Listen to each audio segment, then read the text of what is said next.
Cost. This is my 10th year as a public school elementary teacher, and I'm here to teach you some newfangled math. In my last two videos, you probably noticed that there was the same operation on both sides of the equal sign. But in multiplication, the standard requires students to compare multiplication to a strategy called repeated addition. So when we're laying the foundation for multiplication, we teach students to draw arrays and write repeated addition statements that go with the array. An array is a group of objects that are arranged in rows and columns. Rows go horizontally, columns go up and down. Each row has the same number of objects and each column also has the same number of objects. Otherwise, it is not an array. We can use repeated addition to find the number of objects in the array by adding the objects in each column or the objects in each row.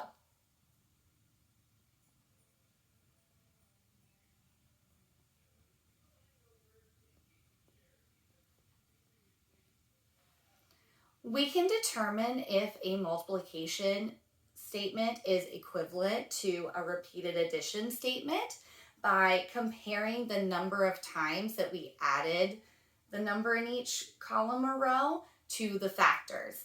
So for example, this is 4 groups of 2, so this would be equivalent to 4 times 2. Let's look at another example without the array to model it. So I have 3 times 4 equals 4 plus 4 plus 4. I can determine if this equation is equivalent by looking at my factors, which are the two numbers you are multiplying, and the add-ins and how many times I added them. So remember, when we're multiplying, it is groups of a number. So I should have 3 groups of 4. And if I look over here, I can count. I have 1, 2, 3 groups of 4. So this equation is true. Let's look at another equation.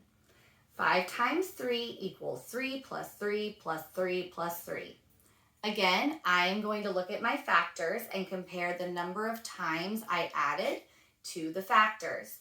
So if I'm adding the number 3, I should be adding it 5 times. So I'm going to count how many times I add it. 1, 2, 3, 4. You can see in this example, I've only added the number 3 4 times. So this equation is false. That's how you determine if a multiplication statement is equivalent to a repeated addition statement. If you found this video helpful and you want to see more videos like this, hit that like and subscribe button and hit the notification bell so you get notified every time I put out new videos. Thanks for watching.